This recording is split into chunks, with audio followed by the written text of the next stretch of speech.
సంగారెడ్డి జిల్లా సంగారెడ్డి నియోజకవర్గంలోని గురుకుల పాఠశాలను సందర్శించిన రాష్ట్ర బీఆర్ఎస్వి ఉపాధ్యక్షులు పండల్ల సతీష్.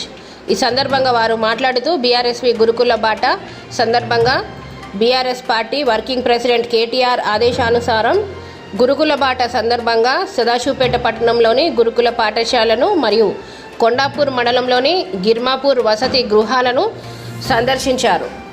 ఈ కార్యక్రమంలో బీఆర్ఎస్ నాయకులు శివరాజ్ పాటిల్ తదితరులు పాల్గొన్నారు.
కేటీఆర్ గారి ఆదేశాలతోని రాష్ట్ర ఉపాధ్యక్షులు సతీష్ గారు సదాశివపేట ఎస్సీ హాస్టల్కి రావడం, మరి రాజేంద్ర నాయక్ గారు, హరి గారు, కౌన్సిలర్స్ అందరికీ ఇక్కడికి వచ్చి హాస్టల్ పరిశీలించడం జరిగింది. మరి ఇక్కడ చెత్త మొత్తం ఇక్కడ గ్రౌండ్ లోపలే ఇక్కడ వేయడం జరిగింది. వాటర్ ప్రాబ్లం గిట ఉన్నట్టు అనిపిస్తుంది. వాటర్ అంతా గిట మరి పైపులకి నల్లబెట్టకపోయినందుకు ఇక్కడ నీళ్ళు వచ్చేసి దోమలతోని విద్యార్థులు ఇబ్బంది పడతారు. మరి లోపల చూసినట్టయితే చిన్న చిన్న ప్రాబ్లమ్స్ ఉన్నాయి. అవి హాస్టల్ వార్డెన్కి ఇక్కడ చెప్పడం జరిగింది.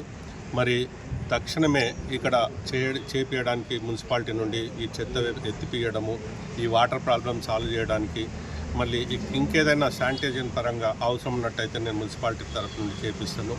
మరి ఇప్పుడు నిన్ననే 9 లక్షలు పెట్టి బీసీ మహిళా హాస్టల్ గిట రోడ్ శాంక్షన్ కావడం జరిగింది. మరి ఈరోజు రాష్ట్రంలో 40 మంది పైన విద్యార్థులు చనిపోవడం జరిగింది గురుకుల హాస్టళ్లలో. మరి వాళ్ళకు అసౌకర్యంగా ఈరోజు గవర్నమెంట్ పట్టించుకుంటలేదని కేటీఆర్ గారు ఆదేశించడం, మరి ఎక్కడ ఏ విధంగా చూస్తున్నారు, ఏ విధంగా వీళ్ళకు బియ్యం కానీ పప్పులు కానీ చింతపండు కానీ ఏవైనా గిట్ట ఐటమ్స్ ఏ విధంగా ఇస్తున్నారని ఈరోజు పరిశీలించి రాష్ట్రానికి నివేదిక ఇవ్వడం ఇది చాలా మంచి శుభపరిణామం. మరి గవర్నమెంట్కు కళ్ళు తెరిచే విధంగా మరి ఈరోజు రాష్ట్రంలో ఈ కార్యక్రమం ఇచ్చి మళ్ళీ కళ్ళు తెరిచి బీద హాస్టల్ ఉండే విద్యార్థులకు ఆదుకోవడానికి మన కేటీఆర్ గారు ఈ కార్యక్రమం తీసుకున్నందుకు కేటీఆర్ గారికి ధన్యవాదాలు తెలియపరుస్తున్నాం. ఇలాంటి ఇబ్బంది లేకుండా చూడాలని చెప్పేసి ప్రభుత్వానికి హెచ్చరిస్తున్నాం. అందరికీ నమస్కారం. నా పేరు Padala Satish, BRSV state vice president. ఈ గురుకుల బాటలో కార్యక్రమంగా సంగారెడ్డి జిల్లా ఇన్ఛార్జిగా రావడం జరిగింది. BRS party working president KTR గారి ఆదేశాల మేరకు ఆర్ఎస్ ప్రవీణ్ కుమార్ సార్ ఆదేశానుసారం నేను సంగారెడ్డి జిల్లాకు రావడం జరిగింది. గురుకుల గతంలో 2014 కంటే ముందు అసలు అధ్వానంగా అసలు పట్టించుకోలేని పరిస్థితిలో ఉన్నప్పుడు కేసీఆర్ గారి మదిలో నుండి వచ్చిన ఆలోచన కేజీటీ పీజీ ఉచిత విద్యలో భాగంగా గురుకుల పాఠశాలను ఏర్పాటు చేయాలనే సందర్భంలో కేసీఆర్ గారు ప్రతి స్కూల్లో, ప్రతి మండల కేంద్రంలో కానీ జిల్లా కేంద్రంలో కానీ అక్కడ ఉన్నటువంటి రాష్ట్రంలో గతంలో 242 గురుకుల పాఠశాలలు ఉంటే కేసీఆర్ గారి ఆధ్వర్యంలో 10 సంవత్సరాల్లో 1003 గురుకుల పాఠశాలను ఏర్పాటు చేయడం జరిగింది. ఈ గురుకుల పాఠశాలల్లో మంచి నాణ్యత కూడిన ఆహారము, మటను, చికెను, గుడ్లు, పౌష్టికాహారం గురుకులాల్లో చదువుకుంటారు, పేద విద్యార్థులు చదువుకుంటారు కాబట్టి వీళ్ళు మంచి రేపు భవిష్యత్తుకు భావితరాలుగా పనిచేయాలంటే వీళ్ళందరూ కూడా మంచి పౌష్టికాహారంతో మంచిగా చదువుకొని కొద్ది మేధావులుగా కావాలనే ఉద్దేశంతో కేసీఆర్ గారు సన్న బియ్యంతో మంచి ఆహారము, పెట్టాలనే ఉద్దేశంతో గురుకుల పాఠశాలను తీసుకురావడం జరిగింది. కానీ ఈరోజు రేవంత్ రెడ్డి గారి పాలనలో 11 నెలల కాలంలో 49 మంది విద్యార్థులు చనిపోయారు. అసలు దీనికి కారణం ప్రభుత్వము, విద్యాశాఖ మంత్రి లేని దౌర్భాగ్యం. ఏదైనా సమస్యలు వస్తున్నాయి చెప్పుకుందాము అంటే లా అండ్ ఆర్డర్ ఇష్యూ అవుతున్నప్పుడు హోమ్ మినిస్టర్ కూడా లేడు. అసలు మంత్రి హోమ్ మినిస్టర్ రేవంత్ రెడ్డి, విద్యాశాఖ మంత్రి రేవంత్ రెడ్డి.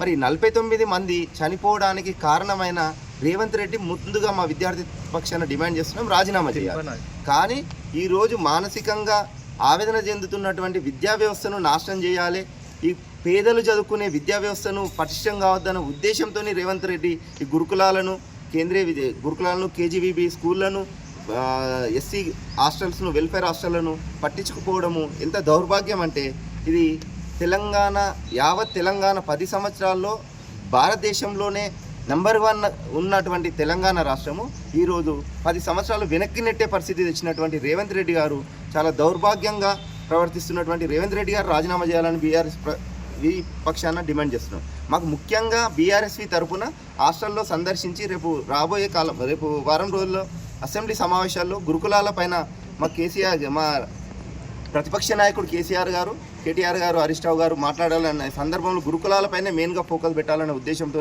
మమ్మల్ని ఇక్కడ ఈ జిల్లాకు పంపించడం జరిగింది. ప్రతి గురుకులాల్లో తిరుగుకుంటూ వాళ్ళ సమస్యలు ఏమున్నాయి, వాళ్ళ ప్రాబ్లమ్స్ ఏమున్నాయి, కాస్మెటిక్స్ వస్తున్నాయా, వింటర్ కాబట్టి వాళ్ళకు దుప్పట్లు మంచి ఇచ్చిర్రా లేదా అనే సందర్భాన్ని కూడా మేము అన్నీ తెలుసుకొని, వాళ్ళకు వాటర్ ప్రాబ్లము, డ్రైనేజ్ ప్రాబ్లం చిన్నగా ఉంది, ఇలాంటి అన్నీ కూడా తెలుసుకొని కూడా మా రాష్ట్ర కమిటీకి నివేదిస్తాము. మేము ఇక్కడ ఉన్న లోకల్ నాయకత్వాన్ని కూడా కలుపుకొని పోయి పనిచేసి ఇక్కడ ఉన్నటువంటి వాళ్ళకు ఏమైతే సమస్యలు ఉన్నాయో ముఖ్యంగా వాటిపైనే మేము కాన్సన్ట్రేట్ చేసి ఆ నివేదికను మొత్తము రాష్ట్ర కమిటీకి ఇవ్వాలని